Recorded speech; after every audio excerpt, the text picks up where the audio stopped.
I am practicing my Prolog 2.0, as yesterday, the first 10 minutes of my rambling, my microphone was not on. So I'm doing this really for me because I want to hear the the sound of my voice and kind of the lyrical quality of the prologue. The post itself is about 12,000 words, and it's a fairly detailed breakdown of the 2009 American Recovery and Reinvestment Act, which at that time was the most expensive bill in history, and I'll discuss that a little bit later on, right after the prologue. So this is really just a kind of a rehearsal again to evaluate the lyrical quality of it, and I'm very inspired by Machiavelli's Discourse on Livy, which I'm probably up to my 15th reading of now. But I also read a lot of analysis on Machiavelli. He's my favorite political scientist, and I like how he goes back into the past to evaluate the how to operate the how to manage the perfect operating system of the present, particularly on behalf of the Medicis. How he discusses a good cruelty and a bad cruelty, but also kind of the narrative qualities of it and the properties of it. So for the prologue, I've tried to do that. I've also tried to keep it short because the post is fairly detailed, and the different chapters of it, I've chapterized the whole thing into its different segments of cash for clunkers, and it's fairly critical. However, it's also very informed with lots of citations, and I've tried not to make it tedious. That is, the chapterized elements of it were too long, and I'll discuss that for a little bit in the prologue. I did this with initially with my own analyst team at my family office shop, and I've also brought in some research people from other people's shops and borrowed them a little bit, really to get a sense of Biden's infrastructure plan and the issues that surrounded that, which I'll go into after the prologue, and now this kind of green monstrosity. And it also gives me a chance to discuss this green monstrosity with others in an informed way to help guide us as to what are its good and what are its bad, and to qualify and discern those differences. So I'm going to do the prologue. It only takes about 2.5 minutes. I definitely welcome people's feedback. I tried this for the first one yesterday. I thought it was good in terms of the sound of it. Again, that kind of musical. And I'd like the prologue to be kind of an overture in the spirit of Discourse on Livy. So in this sense, this time around, I think I've cleaned it up structurally. I've kept it short, but I think I've cleaned it up structurally in such a way as it allows the brain to kind of ease into a fairly detailed 12,000 words. And I wanted and I do that throughout. In certain segments, I give people kind of an emotional intermission between a lot of mind sweat. So I'm going to do it. And again, I welcome everybody's feedback. And also to give a little bit more context, a lot of what I have now done with trying to write up this fastest roll-up of power in history, and the way I've chronicled it, the way I've collected all this information. I've got a big team doing that, where we hired somebody to do certain breakdowns on the test that were, on all the scholarship and academia that was peer-reviewed and not peer-reviewed, which is one of the reasons I never got into the Alex Berenson, modus, because I just wanted to make these, I wanted to look at things objectively within what's going on right now, rather than as a participant, because I think at some time in the future, people will want to look back after the Ukraine war and after all this social disruption we're seeing now, I think at some point, those who are literate and have some type of an intellectual inquisitiveness, and also want to instruct their children and perhaps reverse engineer all that's happened. I want to allow for that, and it requires a certain type of, again, narrative style and a juxtaposition so that we can see what was, how it was altered, how this big slab of marble was, how the sculpture of David was chipped away at until it was just a slab of marble again, and then reworked by our new oligarchs and our new princes. Because obviously that's at this point I think everybody has acknowledged it, that's what's happened. But I think everybody also has a sense of despair and a realization of their own powerlessness. And as Valina said in the Investor Series 1.0, for those who watched it, is the middle class within the West is now being lost. And as we lose the middle class, we lose their political currency and their ability to affect policies into their favor. And we're seeing a lot of that instead in emerging democracies of all places growing into South Asia, which is now building a middle class. And right now that middle class is an unstoppable force. So again, the reason I'm practicing this prologue is because that comprehensive work that I'm doing, really comprehensive, and I've got my own research staff from the office helping me out, is it needs some type of a structure. And I think ultimately that's going to be a series of documentaries, of 7-minute documentaries, so that we can kind of break it down into segments and then see the way all those pieces are interwebbed and the relationships between them, and the opaqueness and the interdependencies and kind of the competing factions and the orchestration, and how, at this point, I think their desire is to just break everything rather than rework everything. I think that they're just trying to break everything.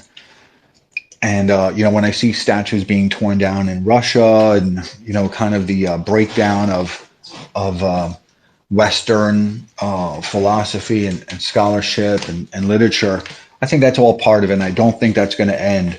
So I think my history, my Thucydides in this Peloponnesian War one day will be relevant, but it's very hard to tell the story in a sweeping, expansive type of way and still be extremely informed and still have, right now, I think we've got thousands of citations and lots of cross-referencing in terms of news articles that have been 404'd, that have been stealth edited, where we've seen a revisionist history that's meant to affect kids' textbooks that is not based on the future. It's, I definitely discuss within it how time has been collapsed. Because people talk about how it's odd, particularly amongst the liberals, that how the liberals can hold, and it's not a criticism of the liberals, it's just an effect that's being imposed upon them behaviorally, but how they can hold two kind of competing thoughts at the same time.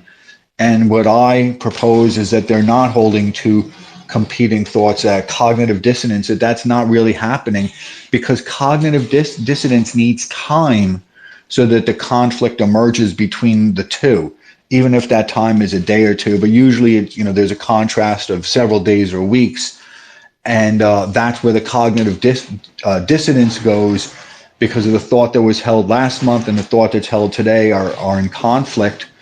And instead, what they've done is they've taken away time, and I think everybody's also now coming into that realization that time is being lost. And we are now all in the casino betting and, playing the slots. I play blackjack. There is no windows. There's really no sense of time. And that's where we are now, because cognitive dissonance requires time. It requires the contrast between last month and this month. So we're not seeing cognitive dissonance, which I think is very interesting to me. We're just seeing kind of a decoupling of time.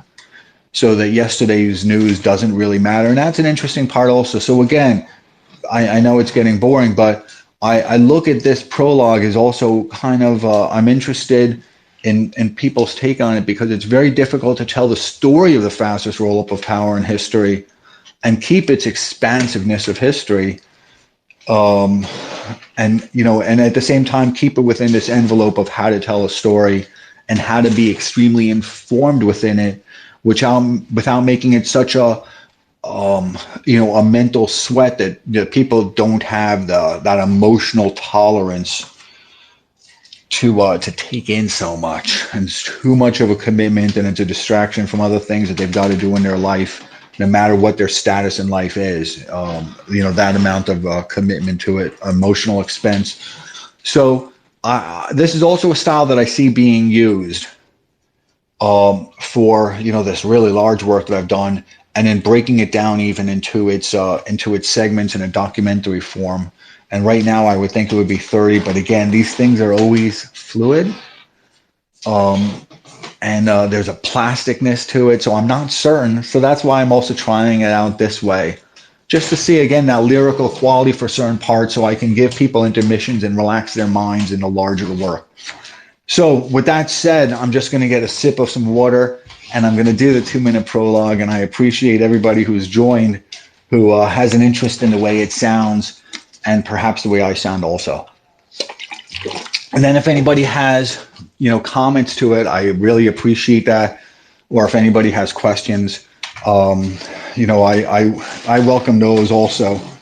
So that's it. So with I'm in my bedroom, and with the cat on the bed, I am going to let me see. Somebody just texted me that I've got to take, because it's from India. Okay. So with that being said, now I'm going to begin this.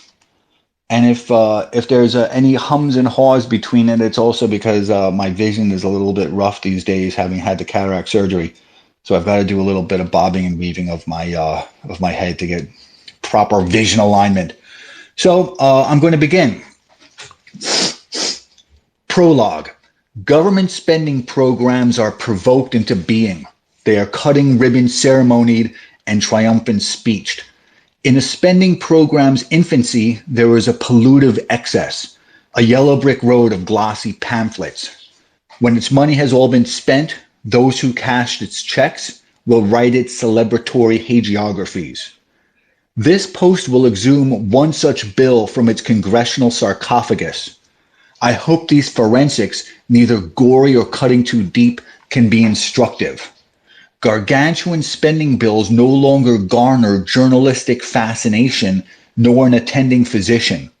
The problems that plague large spending bills have metastasized and racked the infirm, but I think the disease can be contained, that it can be isolated, its spread halted, and its tumor shrunk. Amidst an ideological pillow fight, a critic might say that spending bill was a waste, or that it was corrupt, or that it was a lie. This ends an examination rather than initiates one, because it boasts a conclusion without showing its work. Such an exhortation is as mischievous as the oppositional exhortations that acquit it. It is within what I know of human nature that had checks been dispensed from the spending bill into the critics' accounts, those critics would be maternally arguing in its favor. I would like this retrospective to guide and serve the present, not in a sentimental sense, we were young then, but rather so we do not stay young. I do not try to weaken the immovable object or alter the course of an unstoppable force.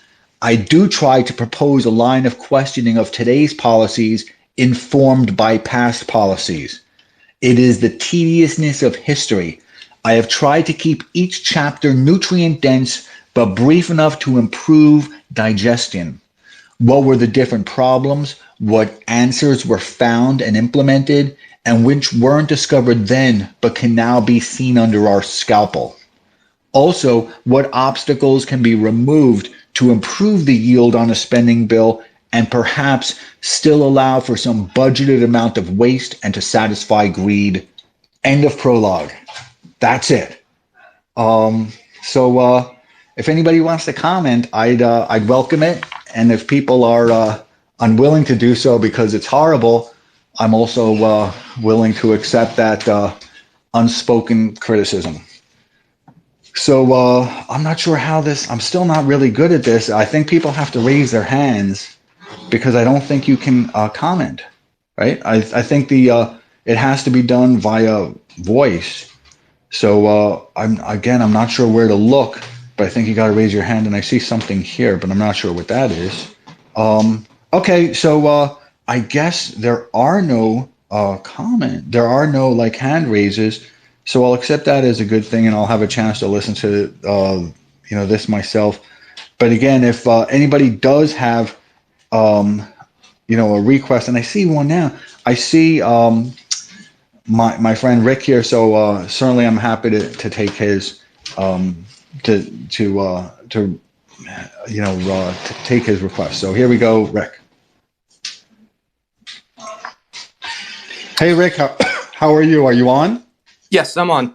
Thanks. And yeah, your audio and everything was great this time. It seemed like it was pretty good last time too. And so yeah, I don't have any negative feedback on the actually going through the prologue there. I did have one question. As you know, I've got a background in some of the persuasion and hypnosis type of stuff. Mm-hmm. And like as you said, this isn't really a cognitive dissonance issue. And there is a normal way of collapsing someone's cognitive dissonance through an association collapse. Within or between a set of conflicting belief systems. But as you said, this is an issue of the of not really having the existing ones. It's just a continual rewrite. Yes. How do you collapse that? I mean, beyond simply isolating someone from that constant stream of rewrites. I mean, because beyond joining the Amish, escaping that constant social media info spew isn't really an option. I mean, we're literally using one of the primary platforms for those rewrites right now. Well, I think first there needs to be an awareness, right? Nancy lost friends because of the whole vaccine thing, because she didn't want, and this is just, I'm saying this as an aside, but it also shows kind of where I stand within it. Nancy lost friends because of not getting the vaccine, and other people were insistent upon it, even though it was already clear at that point that there was, and I'm not making a comment on the vaccine, but for Nancy's health conditions, it really wasn't, useful for her. And so she lost friends because of that. And there's a lot of behavioral issues that, there's the TikTok teacher phenomenon, right? And there's a lot of behavioral issues, and I'm not really criticizing people for them. I know it's easy to do so and to say, how can they not see, or this or that? But what's happening now is something that, George Soros and Karl Popper have both discussed in kind of the imperfectness of information and the amount of distortion that can happen between reality and a person's thinking, right? And the behavioral sciences have advanced so much that it makes Chomsky look foolish, although he was already foolish. It makes him look, foolisher, right? Because now what we're seeing is this new thing. It's a endless positive and negative feedback loop. So the Popperism is obviously the distortion, and then you see Soros, who expanded upon that with it, with his own philosophical contributions, which I think applies to our social environment, which is this positive idea of a positive feedback loop and a negative feedback loop, and how you can keep a person's mind in disequilibrium. And you can keep this state up endlessly. The trick of that, keeping people's minds in a continuous state of disequilibrium, is never stopping. Because the second you stop, or let's say you stop for a day or two, it allows people to regain their mental well-being, and it allows them to restore their own mental well-being, and to restore a sense of equilibrium. And at that point, once it's been restored, the mind can start reasoning out, right? And so it's very important that our elites and all the PR agencies and all the marketing agencies that they've employed do not allow the mind to restore any sense of equilibrium. And I've seen examples where they did, where there was a pause. And, they took several days off, and I was like, wow, this is very unusual. And keep in mind, I've got a staff member that does nothing but look at Google Trends and search trends. And also, we have a consultant that looks at topics and tells us what topics are active at that time. So we kind of map all these trends and kind of their episodic cycles, and it's kind of like a pulse.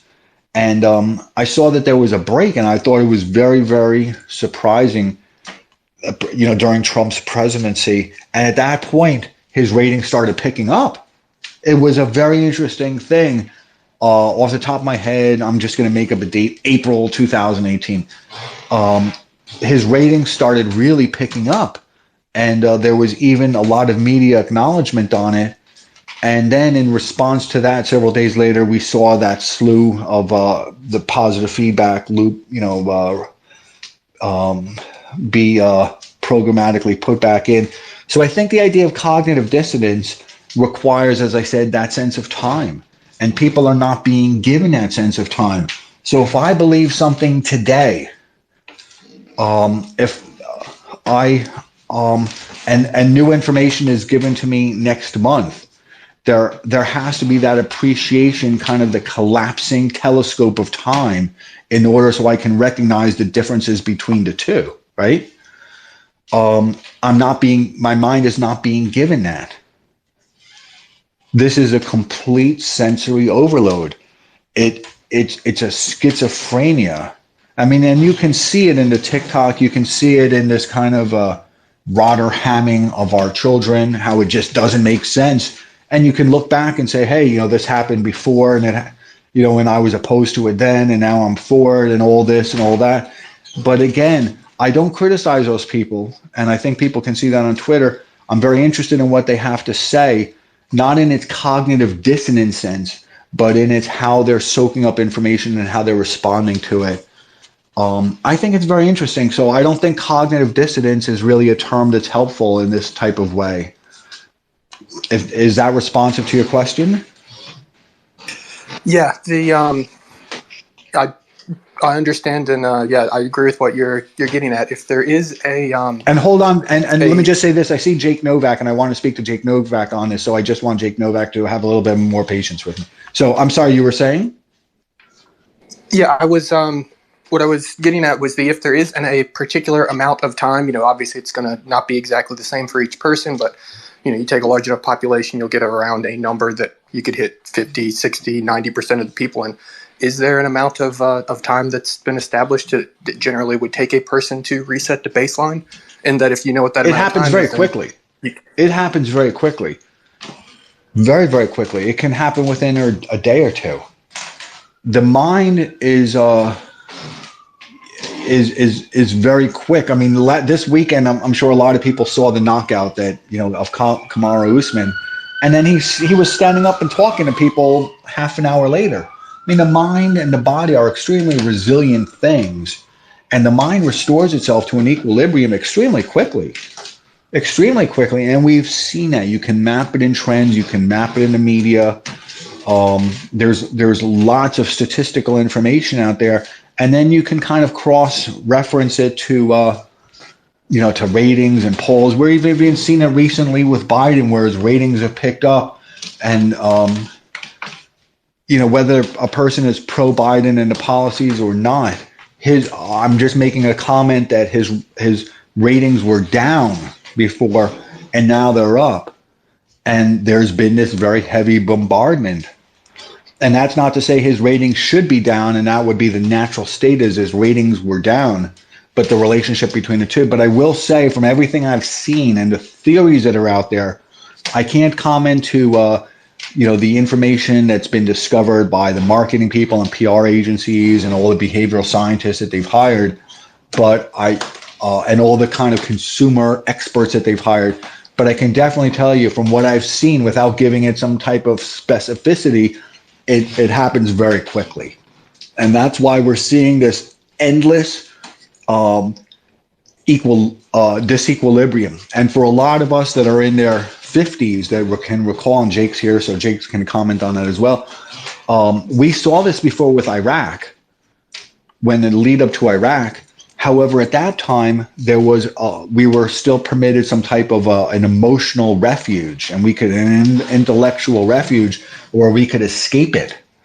We could go to the beach and we would see our friends, and nobody talks about politics when they're on a beach reading a book, right? I mean, you just don't do it, and nobody around you within your immediate vicinity or proximity is talking about politics. So you can really escape it, and you can escape finance. Now, if you're sitting on a beach, as soon as you sit down at the restaurant, the person next to you, makes a point of speaking loudly and broadcasting their own type of social aura, which is, a political, typically democratic, progressive type of thing. So you can't escape it. So one of the big differences that I think all of us in our 50s have seen is how before with Iraq, it was this constant bombardment, but you could actually escape it, and you were still permitted some type of a sanctuary from it, and now you can't. So I think it's also not just an issue of time, but it's an issue of this kind of a real overload that people can't escape within that sensory overload. So I still know that that's not responsive to your question of time, but I just wanted to give some emphasis to the effect.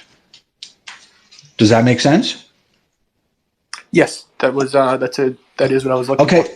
And thank you so much for joining. And do you like this better than yesterday's? It's good, right?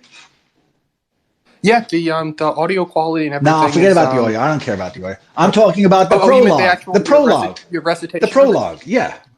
I mean, you're a really good speaker. I mean, I know generally the better someone is as a speaker, they're able to notice whether, the little tiny imperfections. But I mean, all you've got really left here are long tail related things. All right, cool. I appreciate it. I'm going to Jake. Yeah. You're the best. Thank you so much. Jake, my friend, we haven't had lunch or coffee in so long. Turn on your mic, and I look forward to hearing your voice. Oh, thanks. I just have a couple minutes. Well, first again, thanks again for doing this. I agree that this is much better, and this is awesome.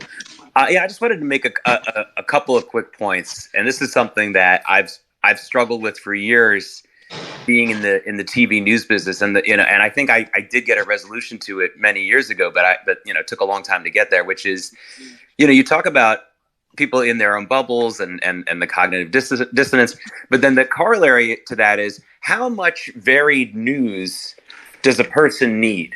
In other words, in the news, you'll hear reports about flooding somewhere or a terrible disaster in some country where the viewer didn't even know that city or country existed the day before, and certainly can't find it on a map. Is that a legitimate information piece for them to, in other words, sort of diversify their information stream? But are they diversifying their information stream, or is it just kind of reaffirming what they've already believed? Right. I mean, I can just give Ukraine as an example. However a person stands on Ukraine, it's certainly affecting, the stability and security of food. But this was a problem for the last 2 years, but people have not become aware of it. And I do a lot with my philanthropy with water programs. And as everybody knows, I kind of live part-time in Bengaluru, although I've been sick lately, unfortunately. And now Mauritius and in Miami, New York. And the food insecurity overseas has been a real issue for 2 years, and it got no attention. Just as when Greta was doing her thing, at that same time, the locusts were just ravaging Africa. So, I don't think that's diversifying, a person's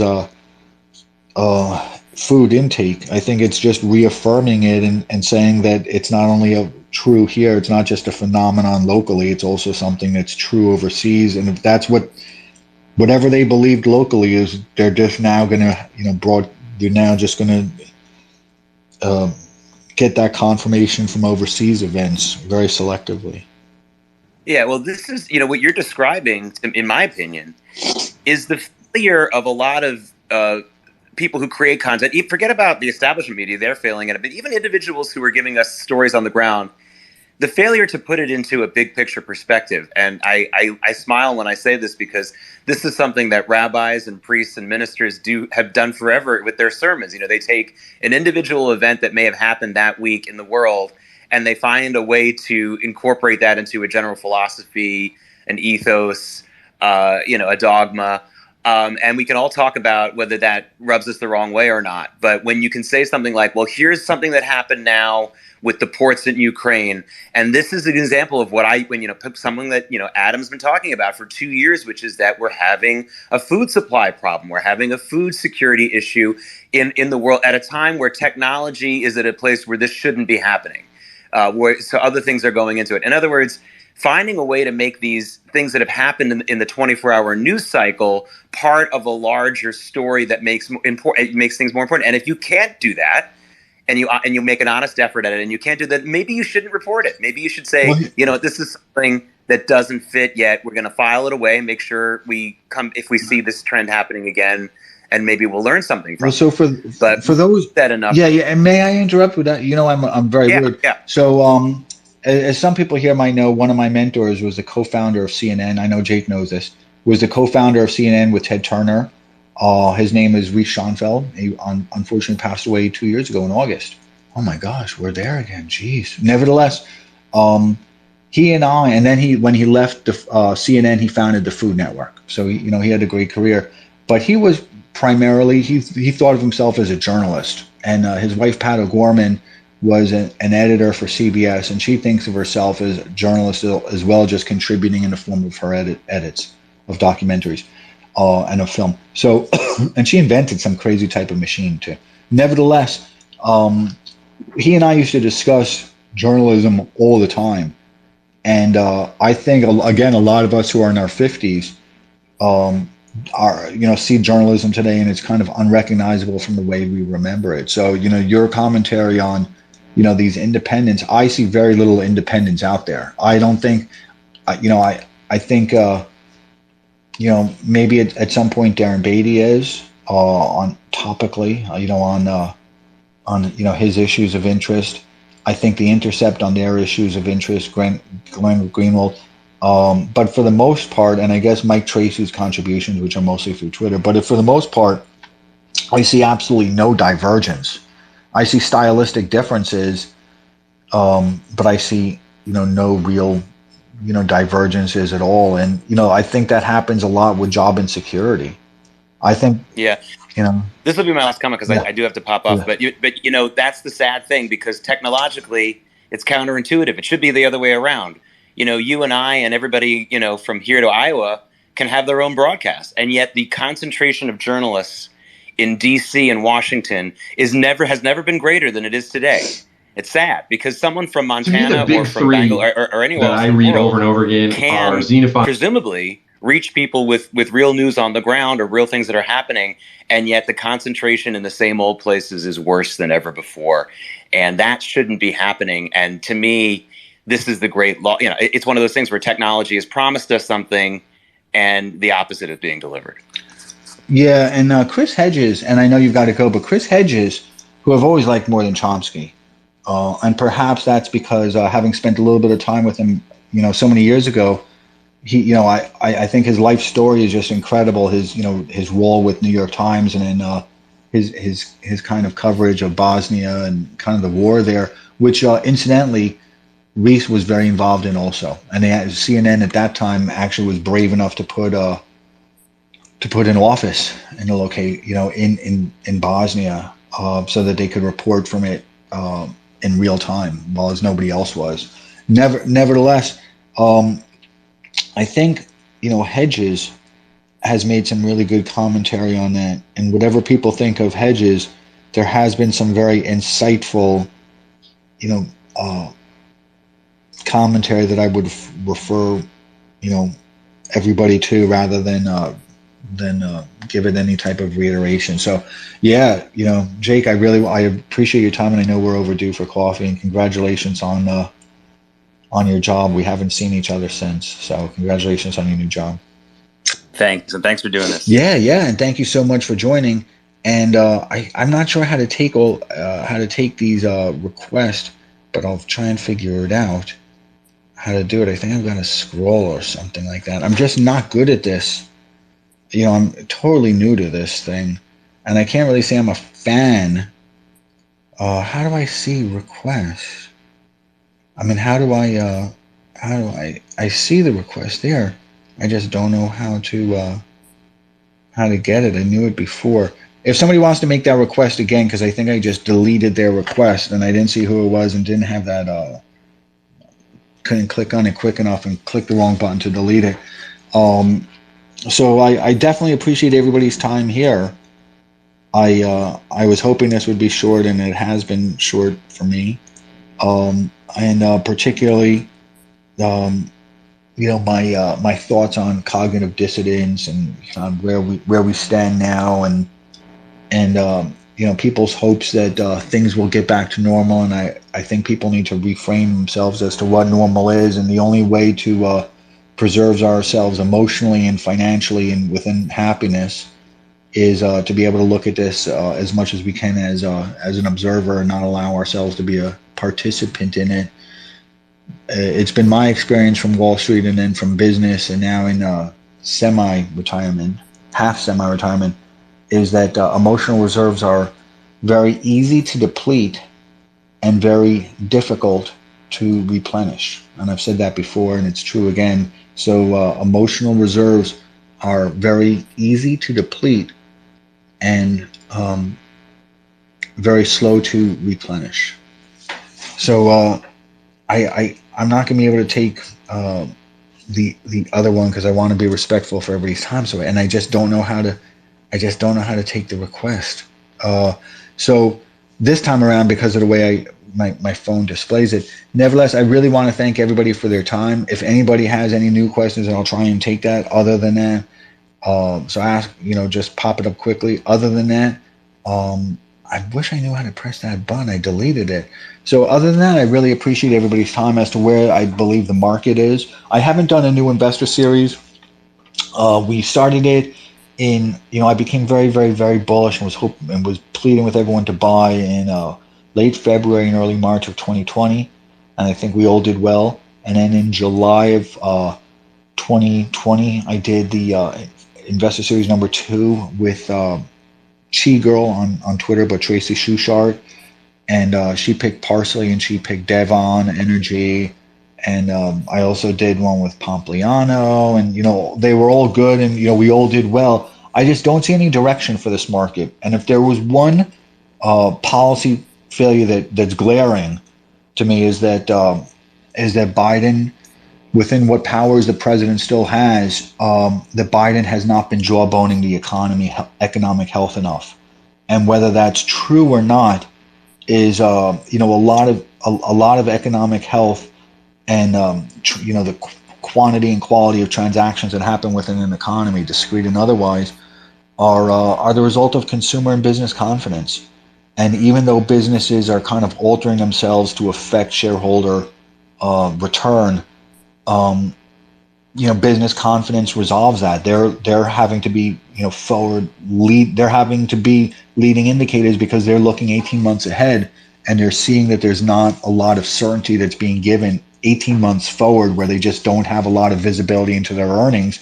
So we're just seeing a lot of unknowns. We're seeing a lot of unknowns in our commercial airline industry, and we all see that from Boeing, as a lot of people here know. My manager is one of the largest shareholders of Boeing with a 5% stake. However, I had to cash in November of 2021.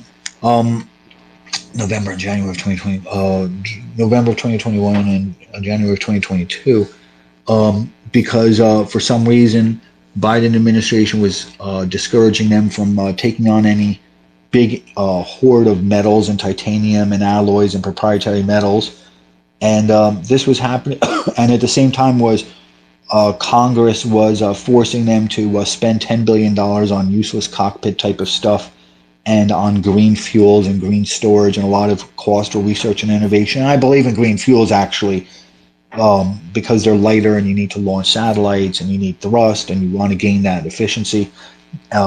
Nevertheless, it was kind of overwhelming for them. So we're not seeing a lot of ability to forecast going forward 18 months. So it's difficult to have another investor series because I really don't know what to say. Some people still hold Devon. I see it's almost $70 now. Some people don't and are looking for new things. Completely understood. I just don't think I can contribute to that conversation and it's been my experience that advice, particularly financial advice, whether it's startups that I'm involved with or have been involved with, larger companies, or a person's personal request for some type of advice. Advice, no matter how well intended, is the cause of much human suffering, and I don't want to contribute to that. So, that's it. I really appreciate everybody's time, and that's it. And thank you so much for joining. And feel free to DM me, or particularly tweet at me, so other people can also see it as to what you thought of the prologue. Thanks again, everybody. Bye. Man, now I'm pressing a button.